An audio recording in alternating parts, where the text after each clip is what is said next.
Boa noite, irmãos. Que felicidade estarmos nesse lugar nesta noite. Hoje você está no lugar que eu tenho certeza que nenhum outro proporcionaria o que proporciona esse lugar. Estamos no melhor lugar do mundo, fizemos a melhor escolha. E que nós possamos aproveitar a presença de Deus nesse lugar, que o nosso coração possa estar aberto a receber as mensagens que Ele escolheu para nós nesta noite. Amém? Irmãos, o título do sermão de hoje é As 5 Coroas. Você vê que nós estamos seguindo uma programação especial, né? Inclusive temos até uma programação especial aqui, que nessa decoração também nós temos uma coroa, né? E hoje duas, na verdade, né? Uma simbolizando a coroa de espinhos e outra uma coroa simbolizando o ouro, né? Temos duas representações e é sobre coroa também que nós iremos falar no sermão de hoje, as 5 coroas. Mas aqui a gente está vendo duas. Então, quais serão essas 5? A Bíblia fala sobre 5 coroas. É isso que nós iremos descobrir.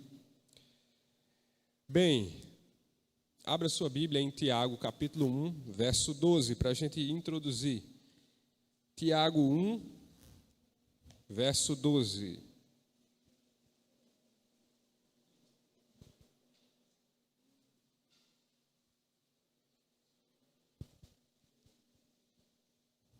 Amém? Feliz é aquele que suporta com paciência as provações e tentações, porque depois receberá a coroa da vida que Deus prometeu àqueles que o amam. Amém? Irmãos, nós iremos aqui entender que a coroa que nós receberemos, a coroa do nosso galardão, ela tem 5 aspectos, né? Nós veremos quais são os 5 aspectos que no caso seriam as 5 coroas. Mas quando nós pensamos que somos salvos pela graça e que o mérito da nossa salvação, obrigado, irmã. O mérito da nossa salvação vem de Jesus, não é nosso.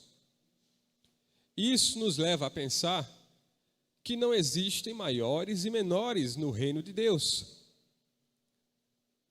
O mérito é de Jesus.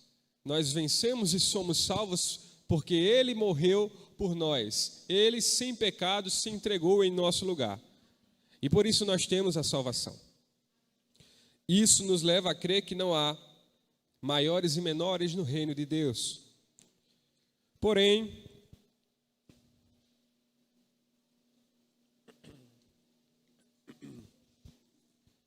o próprio Jesus, em seu ministério aqui na terra, declarou que no reino dele haverá galardões maiores e menores. E esses galardões estão simbolizados justamente nessas coroas que nós iremos estudar hoje, as 5 coroas. E a palavra coroa, quando a gente estuda a Bíblia, a gente vê a palavra coroa algumas vezes, né? O que nós não sabemos, talvez, é que no original, no texto original da Bíblia, existiam 2 palavras que depois foram traduzidas para uma só, que é coroa. Mas no original, nós tínhamos 2 tipos de coroa. 2 palavras para designar coroa. A primeira delas é o termo diadema. O termo grego diadema, que foi traduzido para coroa. Mas essa coroa, essa primeira coroa, ela representa um ornamento real. Ou seja, é uma coroa de poder real. É uma coroa que tem a ver com realeza, com a descendência real, príncipes e princesas e reis e rainhas. Essa coroa diadema representa isso. Uma coroa brilhante, uma coroa realmente que a gente imagina que esteja na cabeça de um rei, por exemplo. Como essa coroa que a gente vê aqui atrás. Essa seria um diadema. E a outra coroa que nós temos se chamava Stéphanos, e foi traduzida para a palavra coroa também, assim como diadema. Stéphanos. E o que seria essa coroa Stéphanos? É o que hoje em dia nós chamamos de grinalda, que é aquela coroa que por exemplo, os vencedores das maratonas nas Olimpíadas recebiam. Acredito que os irmãos vão lembrar, que é tipo um louro, né, que se coloca nas orelhas, um louro de vencedor, de vitória, que se dá geralmente nas Olimpíadas. Bem, essa coroa é uma coroa que não representa a realeza, mas que representa a honra. E nós podemos dizer que essa é a coroa do vencedor. Para que alguém receba essa coroa, precisa vencer. No caso, na Olimpíada, por exemplo, uma corrida. Então, nós temos dois tipos de coroa. A diadema, que representa a realeza, e a Stéphanos, que representa vitória, a coroa do vencedor, honra. Enfim, nós sabemos que nós receberemos coroas. Nós salvos, nós ganharemos uma coroa. E a minha pergunta é: qual coroa você acha que nós receberemos? A coroa diadema ou a coroa Stéphanos? Alguns disseram Stéphanos, outros estão meio inseguros para dizer.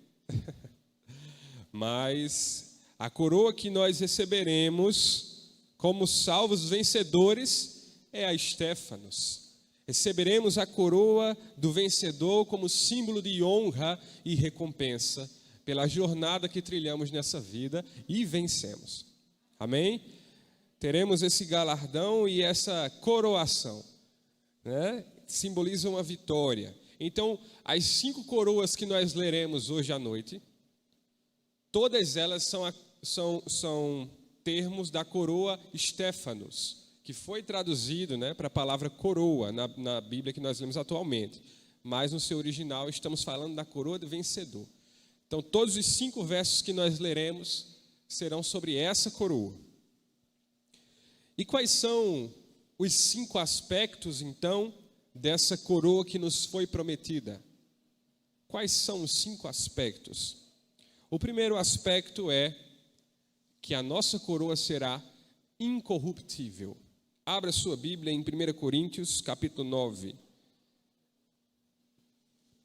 1 Coríntios, capítulo 9, verso 24.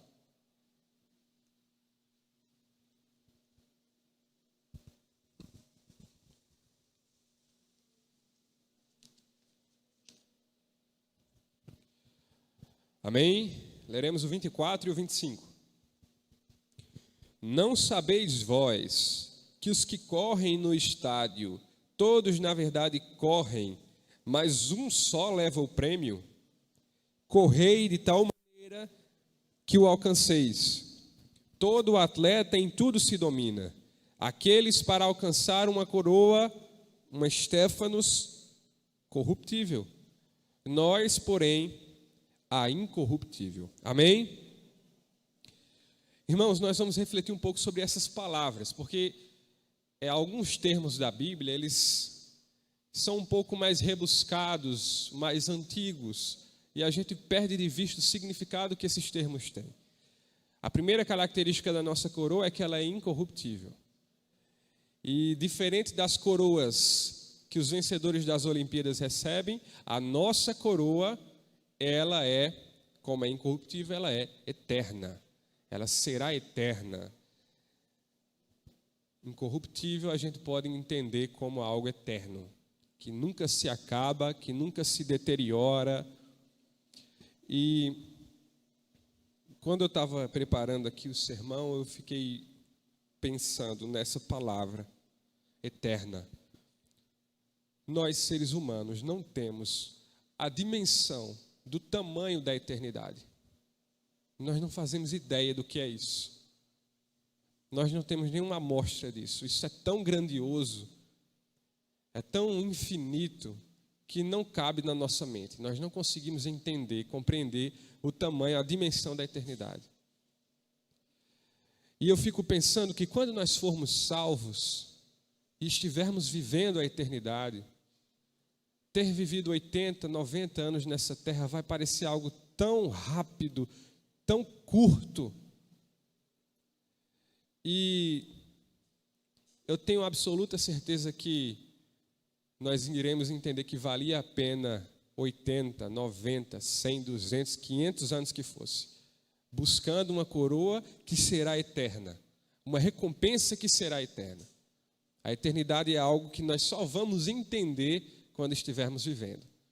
A ficha vai demorar para cair, mas nós não podemos passar pela frustração de trocar a eternidade por poucos anos aqui nessa terra.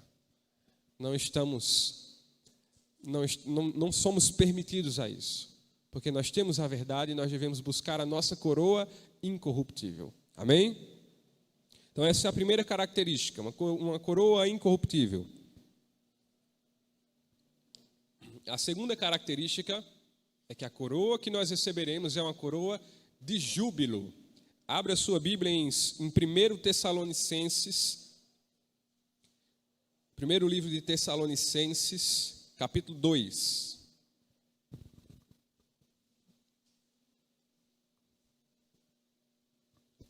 Primeiro Tessalonicenses, capítulo 2, verso 19 e 20.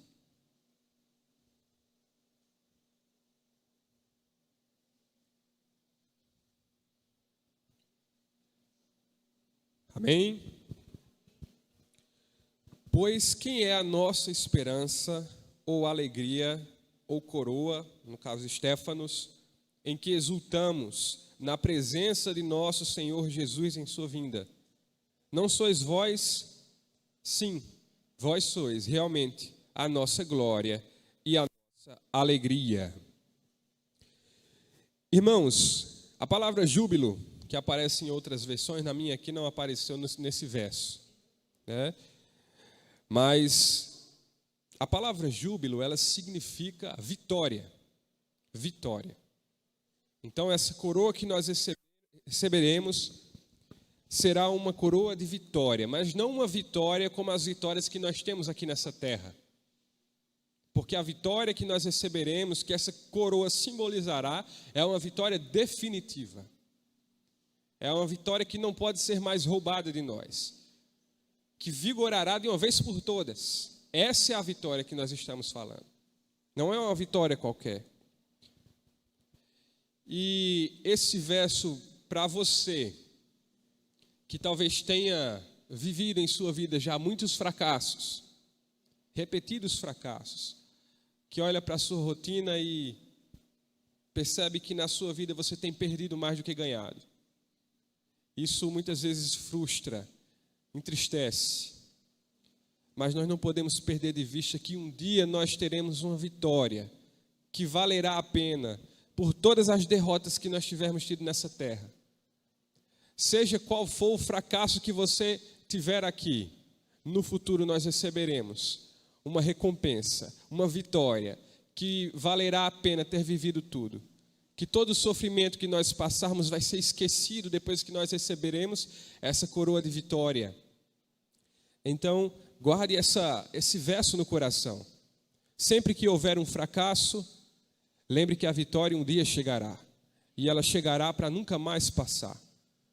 E nós teremos a nossa coroa de júbilo. Amém? Ok.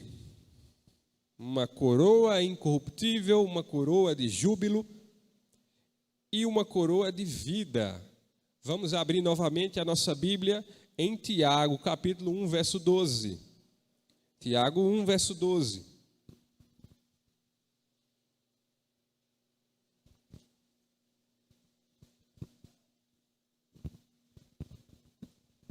Amém? Aí no finalzinho da Bíblia, Tiago 1, verso 12, diz assim: Bem-aventurado o homem que suporta com perseverança a provação porque depois de ter sido aprovado, receberá a coroa, a Estéfanos, da vida, a qual o Senhor prometeu aos que o amam. Amém? Irmãos, a concepção de vida para Deus é muito mais ampla do que para nós. O que Deus tem como vida é muito superior, é muito mais elevado do que o que esse mundo julga por ser vida. As pessoas do nosso mundo atual enxergam como vida boa aquela vida em que se sai para as farras, para as bebedeiras, em que se gasta dinheiro com futilidades, em que não se trabalha, enfim. Essa é a concepção de vida que o mundo nos mostra hoje, libertinagem. Mas a concepção de vida que Deus nos traz é muito maior, muito mais ampla. Ele quer que nós tenhamos vida em abundância. E essa vida em abundância passa de acordo com a vontade dele. Viver de acordo com a vontade de Deus é viver uma vida de abundância. Aqui nessa terra, nós teremos aflições, nós talvez iremos nos privar de coisas que nos fazem mal, mas um dia seremos coroados e nós entenderemos qual é a vida que Deus nos prometeu. Qual era a vida que Ele tinha guardada para nós. A vida em abundância real. E eu gostaria de fazer uma citação aqui do nosso sermonário que diz assim: há uma coroa especial para aqueles que disciplinaram seus corpos, mentes e espíritos em seguir ao Senhor até o fim. Disciplinar o corpo, a mente e o espírito não é algo fácil, porque a nossa tendência é cair na visão de vida boa que o mundo nos oferece. Mas para que nós tenhamos a vida em abundância que Deus nos oferece, nós precisamos ter domínio sobre as nossas tendências. Nós precisamos disciplinar a nossa mente e o nosso corpo. Fazê-lo ser guiado não por nossas vontades, mas pelas vontades de Deus. E assim nós estaremos nos treinando para um dia viver a vida em abundância que Ele quer para nós. Nós precisamos nessa terra passar a gostar daquilo que Deus nos oferece, porque lá no céu é o que nós teremos da mais perfeita forma. E se nós gostarmos das limitadas provas que nós temos aqui na terra, lá no céu nós nos encantaremos. Então nós precisamos educar a nossa mente e o nosso corpo, disciplinar ele diariamente, para que assim nós possamos um dia recebermos a nossa coroa da vida e nós entendermos realmente o que é vida. Amém? Coroa incorruptível, coroa de júbilo, de vida e glória. Abra sua Bíblia em 1 Pedro capítulo 5. 1 Pedro capítulo 5.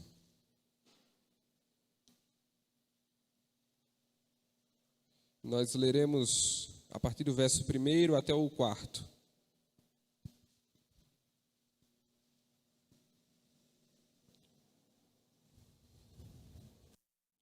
Amém? E agora uma palavra aos presbíteros em seu meio. Eu, que também sou presbítero, aqui diz Pedro, testemunhei os sofrimentos de Cristo e também participarei de sua glória, quando ela for revelada. Assim, peço-lhes que cuidem do rebanho de Deus, que Deus lhes confiou com disposição e não com má vontade. Não pelo que lucrarão com isso, mas pelo desejo de servir a Deus. Não abusem de sua autoridade com aqueles que foram colocados sob seus cuidados, mas guiem-nos com seu bom exemplo. E quando vier o grande pastor, vocês receberão uma coroa de glória sem fim. Amém? Aqui nós temos uma particularidade nessa coroa, nesse verso. A coroa de glória, ela é destinada para os líderes espirituais, os pastores, os anciãos, que receberam a responsabilidade de guiar o povo de Deus e de uma forma humilde, de uma forma a não pensar em lucro, de boa vontade e disposição, de fazer o trabalho, o serviço do Senhor com um sorriso no rosto e uma satisfação na alma. É assim que Deus quer que nós realizemos o seu serviço. Infelizmente, hoje, o que nós mais vemos por aí, em outras denominações, são pastores que se aproveitam dos membros de sua igreja, que lucram em cima deles e que abusam de sua autoridade e fazem até atrocidades. Nós vemos diariamente isso acontecer. Mas os que herdarão a coroa da glória sem fim serão aqueles que servem a Deus de coração contrito, sincero, e que fazem isso com boa vontade. Precisamos experimentar esse serviço real, porque um dia haverá uma grande recompensa. Todas as recompensas que nós receberemos do nosso Senhor serão muitas vezes maior do que tudo que a gente tiver aqui nessa terra como sofrimento e angústia. Amém? E o último aspecto da nossa coroa é a justiça. Abra a sua Bíblia em 2 Timóteo, capítulo 4, verso 8. A segunda carta de Paulo a Timóteo, capítulo 4, verso 8.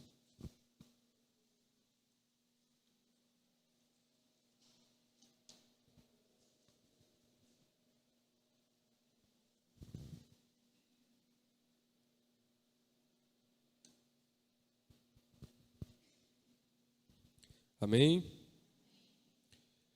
Já agora, a coroa, a Estéfanos, da justiça, me está guardada, a qual o Senhor, reto juiz, me dará naquele dia, e não somente a mim, mas também a todos quantos amam a sua vinda. Amém? Irmãos, quantas vezes aqui nessa terra você já se sentiu injustiçado? Quantas vezes você já sentiu que estava amando ou fazendo algo por alguém que não estava dando a mínima para isso? Quantas vezes você já passou por isso? Quantas vezes a justiça divina já foi ansiada por você? Um dia nós receberemos uma coroa que fará essa justiça tão ansiada. Essa justiça, aqui nós temos um comentário, né? Porque aqui nesse verso nós falamos de uma coroa de justiça, mas essa coroa de justiça, ela é destinada, o complemento do verso diz que ela é para todos quantos amam a sua vinda. É uma coroa para os que amam a vinda do Senhor. E aqui nós temos um comentário que diz: alguns poderiam pensar que todos os cristãos amam a vinda do Senhor. No entanto, há alguns que alegam ser cristãos e que, na verdade, zombam e escarnecem da ideia de que Cristo está voltando.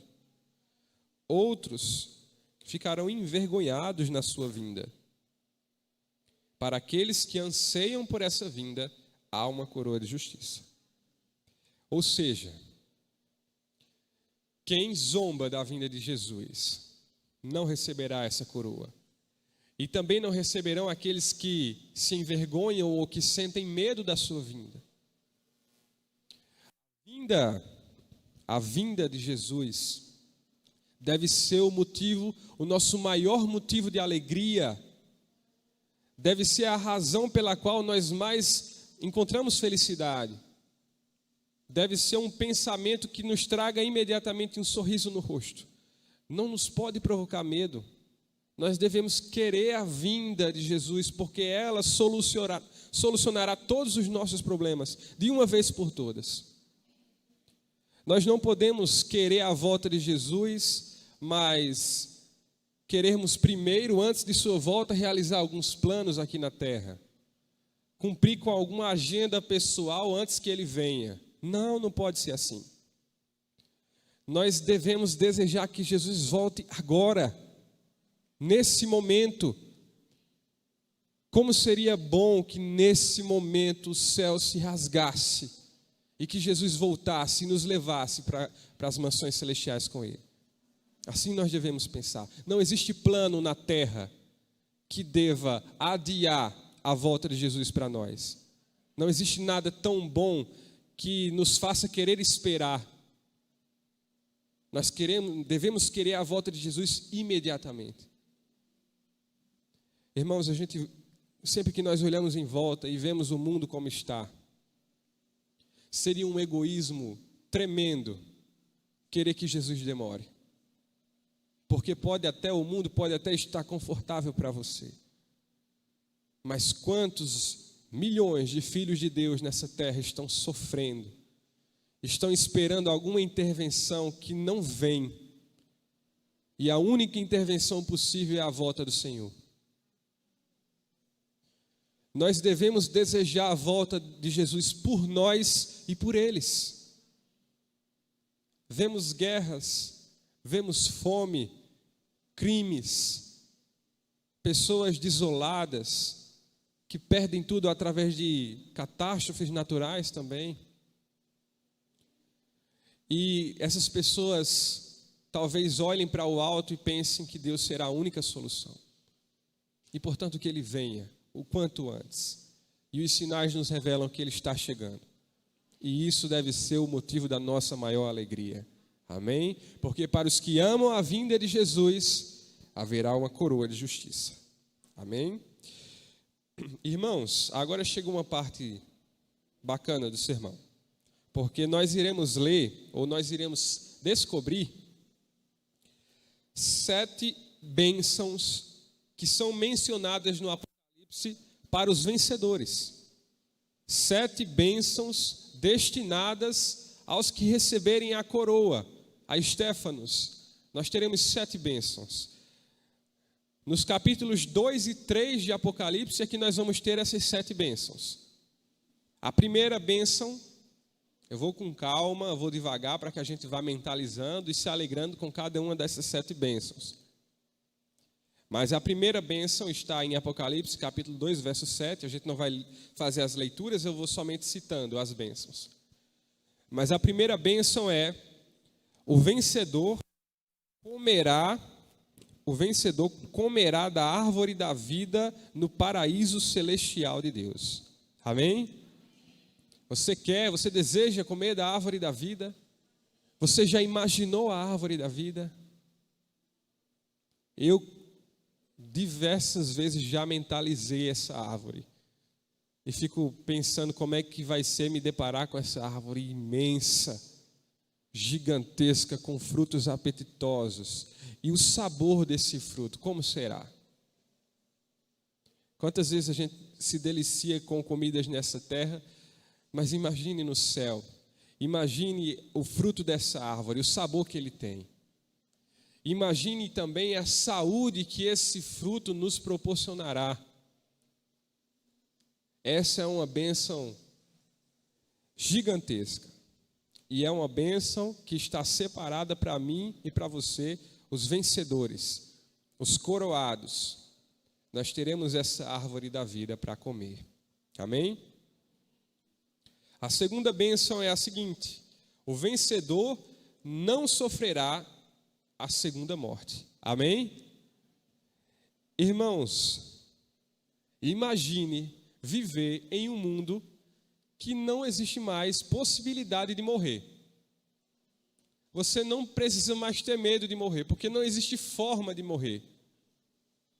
Nunca mais a morte será uma ameaça. Isso não lhe traz um alívio?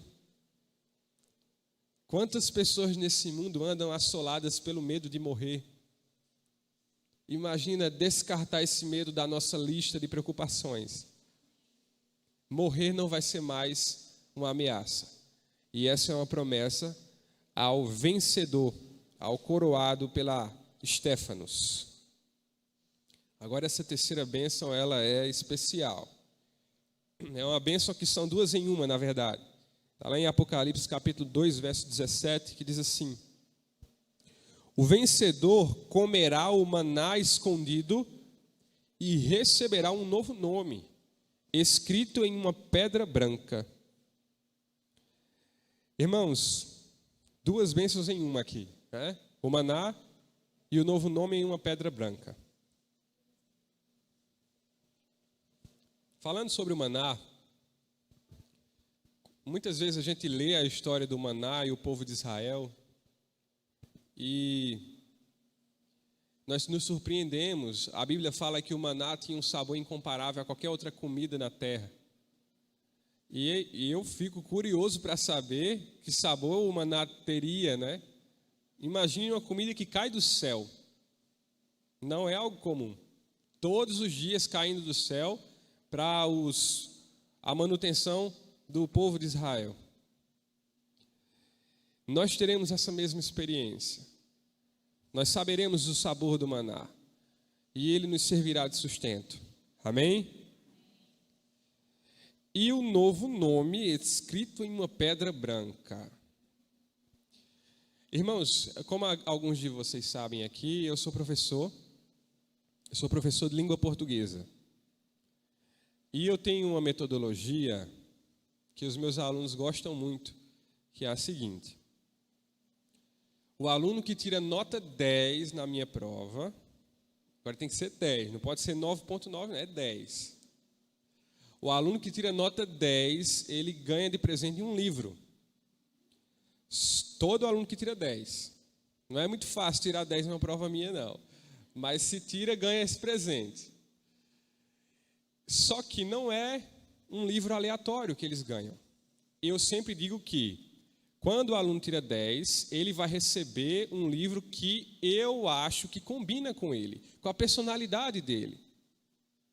E aí os alunos, eles ficam querendo tirar o 10, não simplesmente para ganhar um livro, mas para entender o que é que o professor pensa de mim. Qual é a personalidade que ele acha que eu tenho? O que é que eu transmito? Então eles ficam nessa expectativa, o ano todo às vezes. Qual é a visão que o professor tem sobre mim? E aí, quando eles ganham o livro, eles leem e entendem qual é o traço de personalidade que o professor via nele e que fez ele receber aquele livro. Irmãos, quando nós formos salvos, nós receberemos um nome que será só nosso, que combinará somente com eu ou com você. Um nome que descreve a jornada que você teve nessa terra. Um nome que será guardado para você e Deus. Você tem curiosidade para saber qual é o traço da sua personalidade que Deus ama? Você tem curiosidade para saber o que é que você tem que ninguém mais tem? Esse nome expressará isso. Esse nome mostrará que Deus analisava a sua vida e sabia de algo que só você tem. E isso se transformará num nome. E eu estou ansiosíssimo para descobrir qual vai ser o meu nome. Acredito que você também. Então vamos fazer por onde recebermos esse grande presente. Essa pedrinha branca tão especial. Amém? A quarta bênção está em Apocalipse 2, verso 26. E diz que o vencedor receberá autoridade sobre as nações. Olha só que forte. Irmãos, quando a gente vê a distribuição de autoridade aqui nessa terra, a gente fica extremamente decepcionado, porque parece que as pessoas que têm mais autoridade são as pessoas mais incapacitadas para isso, e exercem sua autoridade muitas vezes com abuso, humilhando quem está em uma posição inferior. Quantas vezes nós nos sentimos essa injustiça acontecer? Mas chegará um dia que esse quadro se inverterá. E como nós tanto ouvimos, os humilhados serão exaltados. E os que passaram a vida de humilhação se tornarão autoridades sobre as nações. Amém? Quando eu penso na nossa posição de importância lá no céu, eu imagino os anjos vindo nos fazer perguntas, como se nós fôssemos pessoas realmente especiais, que viveram uma experiência que eles não viveram. E eles com certeza quererão saber o que é que nós passamos aqui. Então nós teremos essa autoridade sobre as nações. A quinta bênção está em Apocalipse capítulo 3, verso 5, que diz assim: o vencedor não terá seu nome apagado do livro da vida. Amém? Uma vez que seu nome foi escrito no livro da vida, nunca mais ele será apagado. Nada mais terá esse poder de apagar o nome do livro da vida. Então vale a pena. Todo o esforço e sacrifício para conquistar essa coroa vale a pena. Porque uma vez escrito no livro da vida, o nosso nome ficará para sempre lá, eternamente lá. Amém? Sexta bênção. O vencedor será um pilar no templo e receberá um novo nome. Aqui nós temos mais uma vez a questão do novo nome, mas a bênção começa falando que nós seremos um pilar no templo. O que seria ser um pilar no templo? Pilar é algo que sustenta, algo que é importante. Sem o pilar, nós temos um grande déficit numa construção. Aqui na terra, muitas vezes nós somos pilares no templo. Através do nosso serviço, nós somos peças importantes na obra de Deus. Pregando, cantando, evangelizando, orando, fazendo boas ações de caridade. Assim nós nos colocamos como pilares do templo aqui na terra. E lá no céu, nós continuaremos a ser pilares do templo. Se você efetua uma obra no Evangelho de Deus aqui na terra, lá no céu você continuará. Se você prega aqui na terra, lá no céu você pregará.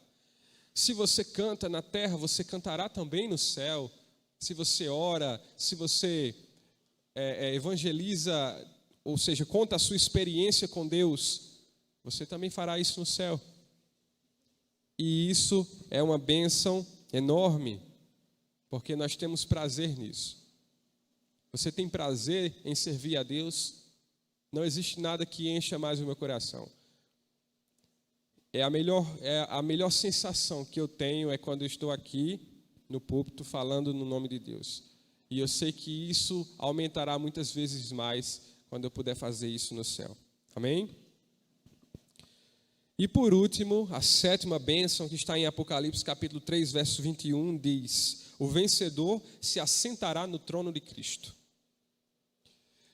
Irmãos, eu não sei se você já viu alguma vez a cena de um pai com a sua poltrona em casa e ele coloca o filho assim na sua poltrona ou na perna e o filho sente um pouco do conforto da poltrona do pai.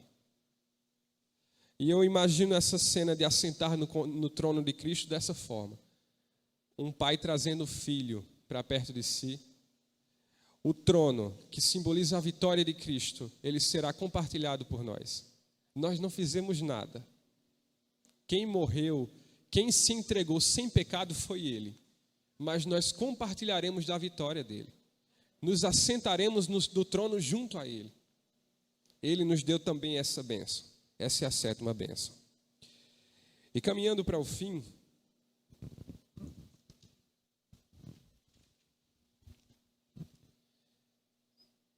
infelizmente existe um outro lado. Haverá pessoas que perderão o seu galardão, que não receberão um galardão eterno. Eu gostaria que você abrisse sua Bíblia em Apocalipse capítulo 3, verso 11. Apocalipse 3, verso 11.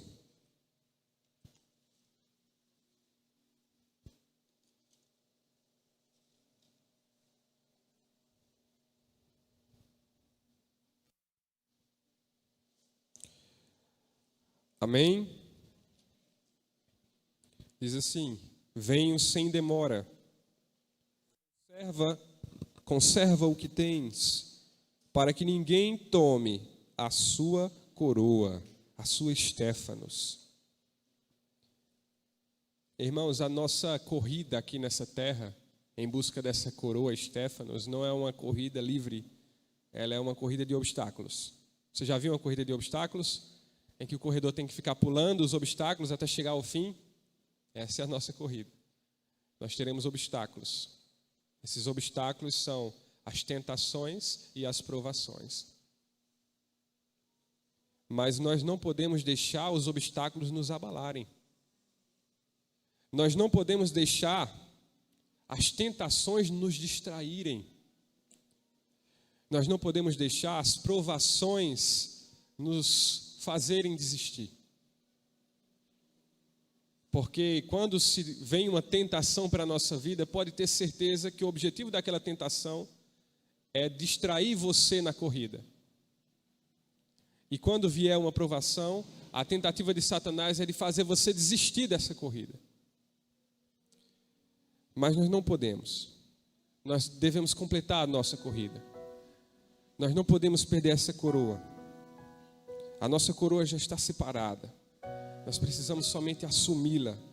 Jesus já veio, já morreu, já venceu. Nós já fomos comprados. A vitória só precisa ser assumida, mas ela já foi efetuada. E o último texto que nós leremos hoje é 1 Coríntios, capítulo 3, verso 12 a 15. 1 Coríntios 12 a 15.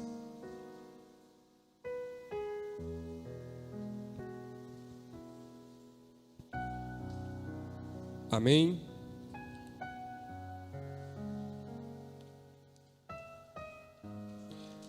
Diz assim: aqueles que constroem sobre esse alicerce podem usar vários materiais: ouro, prata, pedras preciosas, madeira, feno ou palha. No dia do juízo, porém, o fogo revelará que tipo de obra cada construtor realizou. E o fogo mostrará se a obra tem algum valor.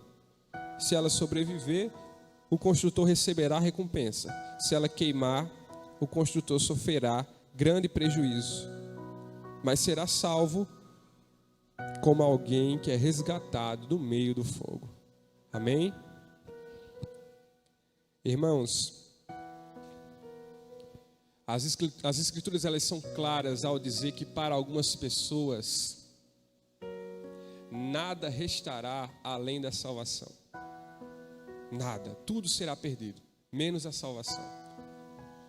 E isso deve bastar. Você já imaginou perder tudo? Perder sua casa, perder seu emprego, perder sua saúde? Mas se a salvação sobrar, é o suficiente. Deve bastar, porque no dia do juízo, tudo que não for a nossa salvação será consumido pelo fogo.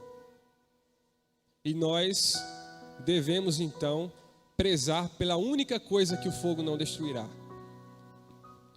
Essa única bênção que nós carregaremos durante toda a eternidade, a nossa salvação.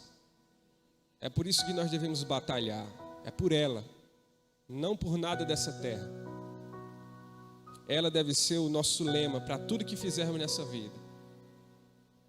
E quando eu penso nisso, de perder tudo e sobrar apenas a salvação, eu lembro da história de Paulo. Paulo, ele passou a vida viajando, foi preso algumas vezes, mas o seu único alicerce era a salvação.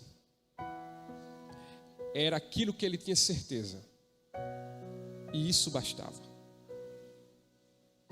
Se ele tinha salvação, não importava se ele tinha casa, se ele tinha algum meio de transporte, se ele tinha poder, não importa. Ele sabia o que realmente importava. Ele sabia que só em Jesus e na sua salvação nós podemos encontrar perdão pelo passado, força para o presente e esperança para o futuro. Perdão pelo passado que tantas vezes machuca e dói, nós encontramos em Jesus e na sua salvação esse perdão que tantas pessoas ainda não acharam, não sabem que receberam. Nós encontraremos força para enfrentar os problemas que vêm diariamente. Encontramos na salvação. E o mais importante de tudo, a melhor parte, a esperança para o futuro. Uma perspectiva de que virá algo melhor. De que isso aqui que nós vivemos não será para sempre. E que um dia nós estaremos em um lugar de paz e de felicidade perenal. Amém? Irmãos, agora nós ficaremos de pé e cantaremos animosos, como vencedores, o hino de número 437.